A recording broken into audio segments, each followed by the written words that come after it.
سلام خدمت دوستان و علاقه‌مندان به الکترونیک. امروز میخوایم یک ویدیو راجع به مدار فیدبک به اشتراک بذاریم. اینکه این مدار چی هست، چه جوری کار میکنه و به چه صورت روی بورد عمل میکنه. قطعا ویدیوهای مختلفی رو ما از این مدار دیدیم و حالا دوستان و همکاران به اشتراک گذاشتن. اون چیزی که من بیشتر رویت کردم اینه که نحوه ایبیابی این مدار رو بررسی کردن.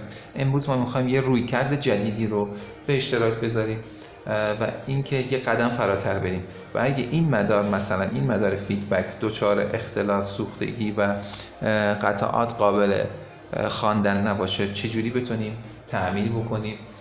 این یک به نظر من رویکرد جدید در تعمیرات برده که ارتباط بین تئوری های آکادمیک و با اون چیزی که روی برد اتفاق میفته رو برقرار میکنه. این خیلی مهمه، ما بین تئوری های علمی و اون چیزی که روی برد اتفاق میفته ارتباط برقرار بکنیم و ببینیم هر دوتا یک مطلب رو ارائه میدن و به همون صورتی هست که روی برد اتفاق میفته. فرض بکنید که شما این مدار فیدبکتون مقاومت‌های R1 و R2 سوخته. قطعاً پیدا کردن برد مشابه همیشه یک مسئله دغدغه ساز بوده و اینکه در دسترس نیست که ما همیشه بتونیم از روی برد مشابه اقدام به تعمیرات بکنیم. ما اینجا سعی میکنیم این آموزش ها رو به صورتی به اشتراک بذاریم که دوستان و علاقه‌مندانی که دوست دارن تو این رشته فعالیت بکنن لذت ببرن از این مطالب و به صورت محاسباتی نحوه محاسباتش رو انجام بدن و ببینن آیا روی برد همین اتفاق افتاده یا خیر. من سعی میکنم خیلی خلاصه و سریع پیش برن که تایم ویدیو بیشتر نشه. خب این یه مدار TL431 که خیلی خلاصه هممون دیدیم، استفاده کردیم بارها و بارها و فقط نگاه کردیم که روش نوشته TL431. کنار این TL431 روی خود IC اطلاعات دیگه هم هست، مثلا TL431A، TL431B و الی آخر. این حروف نشان دهنده یک اطلاعات بسیار بسیار مهمی هستن که ما باید در هنگام استفاده از TL431 بهش دقت بکنیم. خب من همین آیسی رو اینجا میکشم که خیلی خلاصه عرض میکنم. یه TL431 سه تا پایه داره. پایه اول رفرنس، پایه دوم آنوده، پایه سوم هم که کاتوده. خب در واقع یه دیود زنر دیگه. این پایه میشه رفرنس، پایه میشه آنود، این پایه میشه کاتود. خب ما یه اطلاعات ثابتی از هر TL431 داریم که به صورت بیس اصلی. همه TL431 ها تو ولتاژ 2 الی 40 ولت کار میکنن حتما و یک آی رفرنسی دارن در همشون به یک صورت از 1 میلی آمپر الی 10 میلی آمپره. یعنی حتما بین 1 میلی آمپر تا 10 میلی آمپر هر TL431 با توجه به اون حروفی که مثلا A نوشته شده یا B در کنارش نوشته شده آی رفرنس رو تو اون دیتا شیت مشخص کرده. پس حتما موقع تعویض این TL431 ها به اون TL431 اصلی روی برد دقت کنین که ببینید به چه صورتی هست و چه حروفی کنار TL431 نوشته شده و اون رو دیتا شیت مطالعه بکنید و ببینید که جریان رفرنس اون TL431 اون آی سی چی بوده. نه این اشتباهی یکی دیگر رو جایگزین بکنیم که اثرات خودش رو میگم خدمتتون روی برد چطوری میذاره. خب من به صورت ساده یه مدار فیدبک رو براتون کشیدم، مثبت و منفی خروجی که از مثبت میاد به حالا یه مقاومت، چند تا مقاومت میاد به دیود افتوکوپلر و یک TL431 که اینجا قراره از مقاومت‌های R1 و R2 تشکیل شده که این R1 و R2 هممون میدونیم کارش اینه که ولتاژ رفرنس رو برای TL431 فراهم میکنه که همون 2.5 ولته. یعنی R2 وظیفه‌اش تامین این 2.5 ولته. خب ما فرض کنیم یه منبع تغذیه داریم که 6 ولته، مدار فیدبکش سوخته، میخوایم از اول بازسازیش بکنیم اما مدار مشابه نداریم. خب گفتیم که منبع تغذیه مثلا 6 ولت بوده. از رو دیتاشیت TL431ش متوجه شدیم که مثلا TL431 A بوده و متوجه شدیم که آی رفرنسش توی دیتاشیت قید شده که قید شده که 8 میلی آمپره. خب ما اطلاعات خوبی تا همینجا به دست آوردیم. من تقسیم مقاومتش اینجا بکشم. دوستان این تقسیم مقاومتی هم خیلی راهکارها و شیوه‌های جالبی داره که اگه درخواست بکنین، حالا من ببینم که مخاطبا درخواست میکنن، سعی میکنم بهتون آموزش بدم.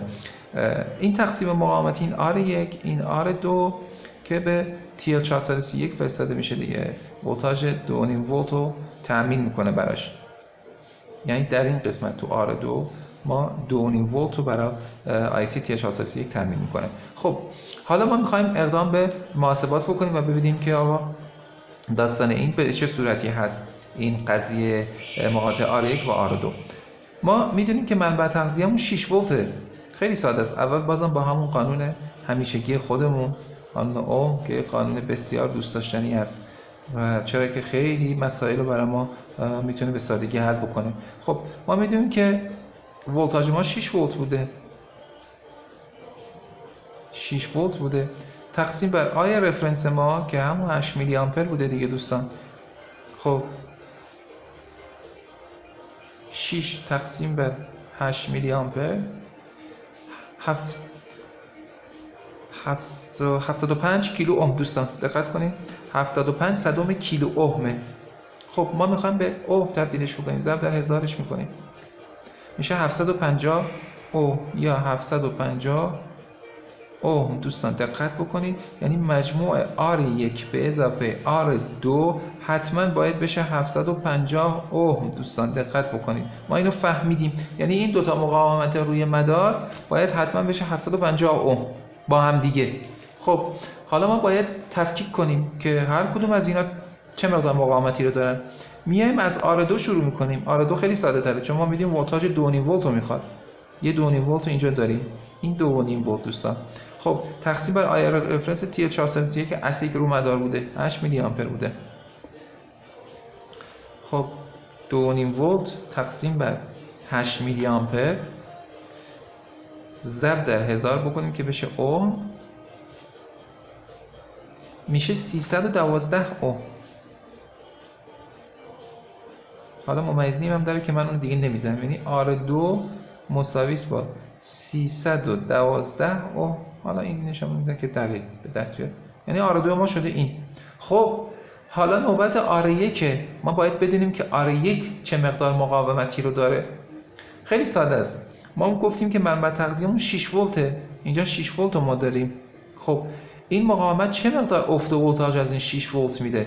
ما میدونیم که ولتاژ ورودی به R1 قطعاً یه 6 ولت بوده، منهای یه 2.5 ولت هم که کسر شده و رفته به رفرنس، در نتیجه به ما میده 3.5 ولت. یعنی 3.5 ولت فقط میمونه رو R1. خیلی خوب، R1 مساوی است با 3.5 ولت تقسیم بر 8 میلی آمپر رفرنس ما. 8 3.5 ولت تقسیم بر 8 میلی آمپر ضرب در 1000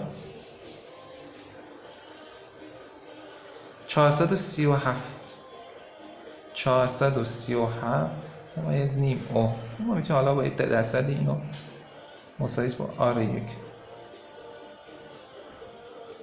خب حالا مجموع این دوتا مقاومات باید قطعاً بشن 750 اوم به اضافه 312.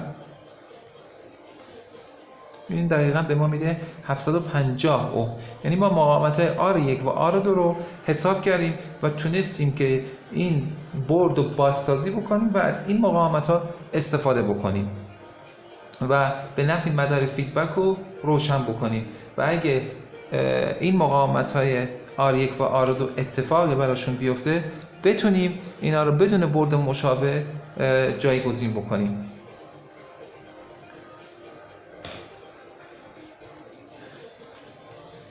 خب دوستان فهمیدیم که نحوه محاسبات مدار فیدبک به چه صورتیه. شما میتونید برای منابع تواناییش 8 ولت، 12 ولت و الی آخر برای خودتون این مثال رو حل بکنید و این مقدار مقاومت ها رو به دست بیارید و دقت کنید به همیشه به آیه رفرنس نوع TH431 بسیار مهم و کاربردیه. خب الان من رو همین اطلاعات میخوام یک راهکاری رو برای تست مدار فیدبک بهتون بگم که به چه صورتی میتونید مدار فیدبک رو تست بکنید. گفتم با داشتن این اطلاعات از خود مدار، از نحوه محاسبات، میتونید خیلی شگردهای تحلیل برد جالبی رو داشته باشید، تست های جالبی رو داشته باشید که خیلی احتیاج نشده باشید خود قطعات رو از روی برد جدا بکنید. دوستان دقت بکنید، من میخوام که مثلا مقدار این مدار فیدبک این پاور رو بررسی بکنم ببینم آیا سالمه یا نه. خب خیلی ساده، من میتونم با استفاده از یک مولتیمتر این کار رو انجام بدم. نیازی به چند تا مولتیمتر یا ادوات دیگه ای ما نداریم، فقط با داشتن یه مقدار آگاهی از تئوری های آکادمیک میشه خیلی راحت یه سری راهکارها رو برای خودمون امتحان بکنیم. خب ما میدونیم که فوتوترانزیستور اپتوکوپلر در حالتی که خاموشه و جریانی در مدار برقرار نیست قطعا ارتباطی ندارن و باز هستن. میبینیم که داره مقاومت 2.5 مگا اوم و هی داره 3 مگا اوم 4 مگا اوم داره میره بالا. خب ما میتونیم یه کار رو انجام بدیم. ما با استفاده از یک منبع تغذیه میایم یک ولتاژی رو به مثبت و منفی خروجیمون میدیم. دقت کنید مثبت و منفی درست انتخاب بکنید دوستان. یه ولتاژی رو به مثبت و منفی خروجی میدیم، بعد با استفاده از مولتیمتر که روی تست اوهم قرار دادیم میایم و مقدار اوهم خونده شده رو بررسی میکنیم. ببینید اینجا که در حالتی که خاموشه ما فوتوترانزیستور باز دیگه داره هی مقاومت میره بالا 3 4 5 مگا اوم مدار باز به ما داره نشون میده. خب با استفاده از یک منبع تغذیه من منبع تغذیه رو روشن میکنم. حالا این پاور 12 ولته، میتونیم از ولتاژی که روی خود حالا پاور قید شده یا روی خود مین بورد شد حالا به نحوی استفاده میشه همون ولتاژ رو تزریق بکنیم به برد. اما من اینجا یه مطلب دیگه هم بگم که خیلی مهمه. تو بعضی جاهاتون به این برد ما میخوایم که یه ولتاژ خاصی مثلا توسط رگولاتورهای باگ داخل مین بورد به یک میکروپردازنده، به یک چیپ، به یک بخشی از مدار میره که نمیدونیم و اون رگولاتور باگ از بین رفته، نمیدونیم که ولتاژش چقدر بوده.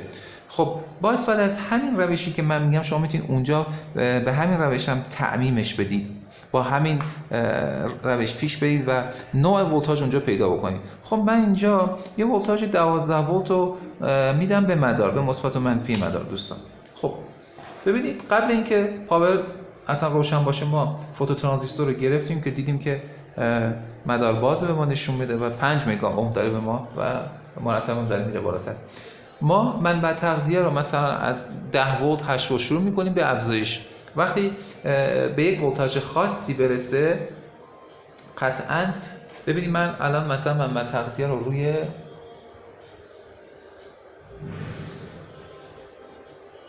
5 ولت میذارم. ببینیم چراغ پاور روشن میشه.